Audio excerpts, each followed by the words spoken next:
Hi Bio30. So this is going to be the video series on the spinal cord and the brain. So over the next few videos, we'll talk about the central nervous system and its organization.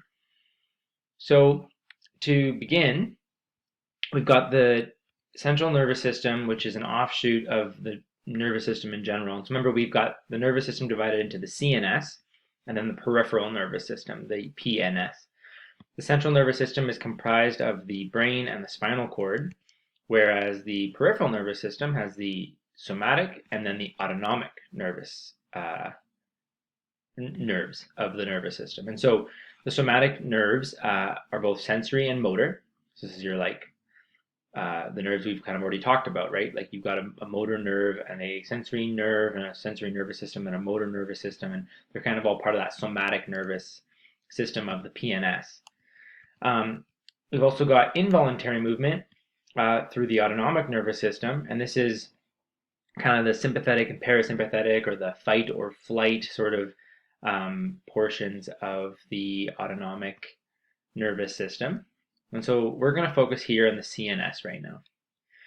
So to begin, we're going to talk about the spinal cord. Now, the spinal cord is connected to the brain and it spans the length of your spine. Now, your spine is the bone, but the spinal cord is a very concentrated network of nerves throughout the center or the bore of all of these spinal bones. And so you've got your spine, which is the bone, and then you've got your spinal cord, which is the nervous system's nerve structure that is throughout the length of that bone structure. And different portions of the spinal cord control different portions of the body's nervous control. So depending on where you are in the spinal cord throughout the length of your back will kind of dictate what parts of your body are controlled from there. Spinal cord and the brain are very important to the entire body's nervous system functioning, which is why we call them the central nervous system. It's literally central to everything else that comes off of it. And so if you were to have damage at a certain point on the spinal cord, you would probably see damage to a certain point of your body as well, based off of what portions of the body were connected to the portions of the spinal cord that were damaged. So the autonomic nervous system is mainly made up of motor nerves.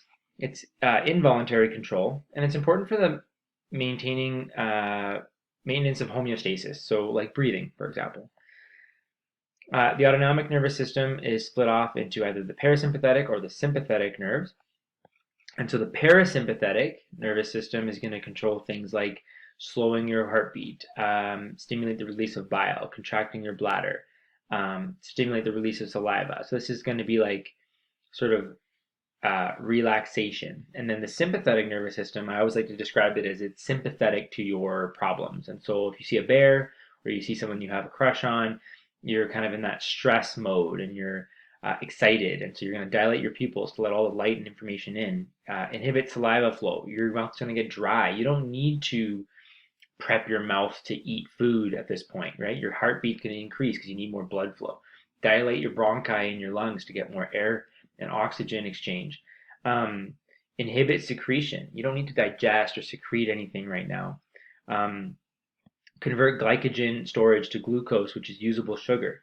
Inhibit bladder contraction, right? And so your sympathetic nervous system is going to be sort of sympathetic to your problems, and then the parasympathetic nervous system is going to help you calm down, relax, and enjoy yourself. So the sympathetic nervous system responds to stress, and the parasympathetic nervous system brings everything back to normal. So really quick recap here of what we just said. We'll have a one-stop shop here on a table for you. So the sympathetic nervous system is going to increase heart rate, decrease peristalsis, increase glucose production, dilate your pupils, relax your sphincter for your bladder, which is why sometimes when you get really excited, you might pee yourself a little bit because your body's relaxing that sphincter, which parasympathetically is usually closed and tight. And then when you're ready to kind of calm back down, you're going to decrease the heart rate thanks to the parasympathetic nervous system, increase digestion and peristalsis, increase storage of glucose to glycogen, constrict your pupil. You don't need to let all that information and light in. contract your sphincters for your bladder. You have more control of your pee, and increase blood flow to the skin again. Okay. So these two systems are going to balance each other out in the autonomic nervous system. The spinal cord and the brain are going to run from the base of the sacrum, so the base of your back, all the way through, actually into your brain, through a hole in the bottom of your skull called the foramen magnum. So the foramen magnum is a hole in the bottom of your skull, and it's allowing the spinal cord to end in the cerebellum and the brainstem. So the foramen magnum, my little box here is probably blocking it, but there's a little hole at the bottom of the skull. That's the foramen magnum. So you would enter the skull right there, or right there from the back. Okay, so the spine is intended to connect the brain to the peripheral nervous system. It also is the site where the reflex arcs usually get processed. So remember, a reflex arc is fast because it goes sensory neuron, interneurons in the spinal cord, and then motor neuron. You skip the brain, and the brain doesn't process what happened until afterwards. That's what makes reflex arc so fast. So the human nervous system is inside of what's called the vertebral column. So the vertebral column is the center of your vertebra, of your spinal cord. And so between the discs, you've got nerves.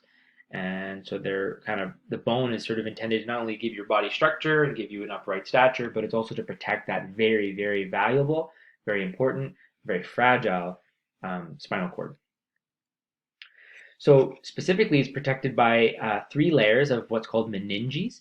So we won't get into super big detail here, but the pia mater, the arachnoid mater, and the dura mater are the specific 3 layers of protection, which are collectively known as the meninges. So when you have something called meningitis, that's an inflammation of this layer of protection around your spinal cord and your nerves.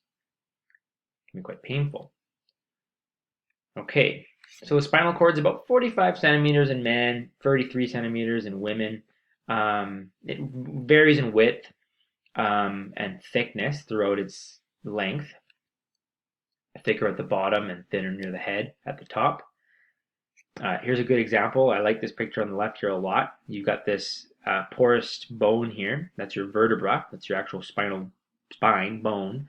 And then in the center, you've got the spinal cord. And then projections off of there are the offshoots of the spinal cord. White and gray matter. The spinal cord contains 2 types of tissue: white matter, which is the outer portion; gray matter, which is the center portion. Remember from previous videos, we've said that the white matter is called white matter because it's myelinated, so it's got more insulation and it's also able to regenerate to a certain extent. Gray matter has no myelination, so it can't regenerate. And gray matter is usually the inner portion. So the inner side of the spinal cord is gray matter, and the outer portions are going to be white matter, which is why superficial spinal cord injuries you may be able to, over time, with lots of rest and then physiotherapy, you would be able to maybe regain movement or feeling in certain parts of the body. With sort of superficial spinal cord damage, severe spinal cord damage or severe spinal disease or excessive damage, like I said, can create damage in the unmyelinated gray matter center portions of the spinal cord.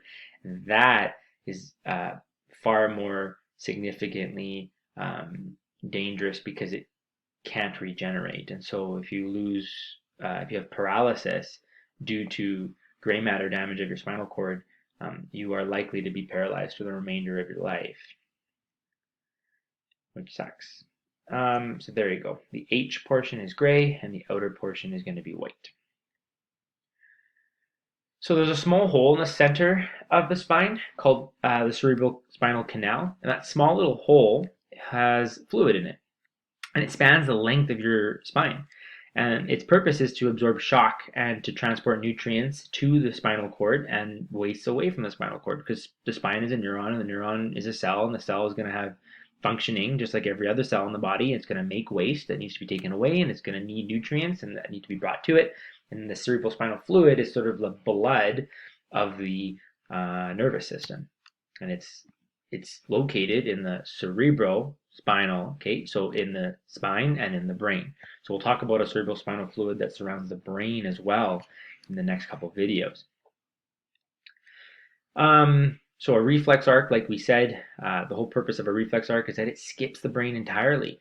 It gets receives information like a hot stove or a sharp object from the sensory neurons, and let's say your arm or hand, gets processed in the superficially processed in the spinal cord, and then sends a motor signal to say, hey, that's hot, pull your hand away, or hey, that's sharp, pull your hand away, and then you don't actually get processed in the brain until after this whole arc has happened, which is why they're so fast, and which is also why they're so important, because without that reflex arc, which is adaptive, you would be sticking your hand in hot things or sharp things all the time. Ventral is the front part of a body, and dorsal is the back part of a body. This is going to be important when we start discussing shape and orientation within the spinal cord. So the dorsal and ventral roots are locations and exits and entry points of the actual spine and spinal cord.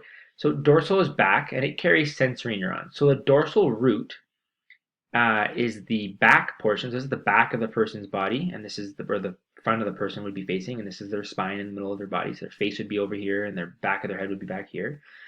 And so the part of the H, or the central part of the spinal cord that faces behind the individual, is called the dorsal root. And so the dorsal root is going to carry sensory information, and the ventral root, which is the front portion of the H, the front-facing part of the spine, is going to carry motor information, motor neurons. And so I'll just go back here for a second. And so the blue is going to be sensory receptors, and you'll notice that sensory information from anywhere in the body, the back of the body or the front of the body, is going to enter the spinal cord in the dorsal root, get processed either up in the brain or within the interneurons of the spinal cord itself. And then the motor neurons, or the effectors, are going to come out of the ventral root and then go to the muscles wherever they may be located on the body. So notice that the blue is coming in to the dorsal root of the spine, and then the motor neurons, or the red, they're coming out of the ventral root of the spine and going to a muscle. Motor neurons usually go to muscles. Sensory neurons usually take information to the central nervous system to get processed, and then motor neurons usually leave the central nervous system to do an action, target a gland, target a muscle, whatever. And so the ventral root carries the motor signals away, and the dorsal root carries sensory signals in the spinal cord. Quick review here, a reflex arc. So I'll pause it here, and you can even try filling in each of these labels. Here, I'll label it now. So spinal cord, gray matter on the outside, gray matter on the inside, white matter on the outside of that spinal cord. Interneurons are within the spinal cord and the central nervous system itself. A motor neuron is going to, I know this is a motor neuron, number 5, because it's entering the ventral root. And I know that affectors are the sensory receptors, because affectors are going to receive information. Effectors are the fancy term for muscles. They're going to affect things or do things like move stuff, so a muscle. And then a sensory neuron is number 8. I know that because it's entering the dorsal root. So basically, if you were to do this in order, you would have a affector, a stimulus like a hot coal or something that you step on. It would send a signal through a sensory neuron. It would enter the dorsal root of the spinal cord, enter an interneuron, get processed by the interneuron, go through the gray matter, go through the white matter of the spinal cord. It would then leave the ventral root as a motor signal, and that motor signal would then hit an effector or a muscle or a gland or whatever.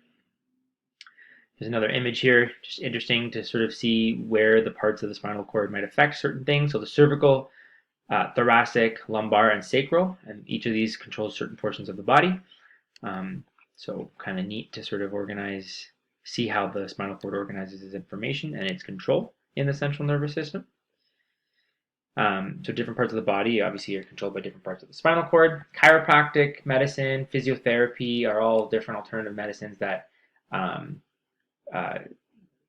claim to control and aid in the rehabilitation and health of these different structures. And so it's kind of neat how science and medicine can overlap and help with overall body health.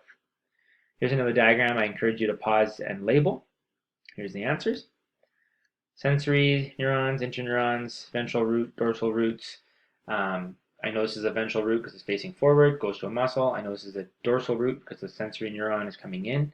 And I know that this is gray matter, unmyelinated, and this is white matter outside the spinal cord area, which is myelinated. That's the spine. I mean, we're not going to go crazy in depth here into the spine. We'll go into more detail into the brain, which is going to be the second part of our central nervous system, and that's going to be the next series of videos. Thanks, guys.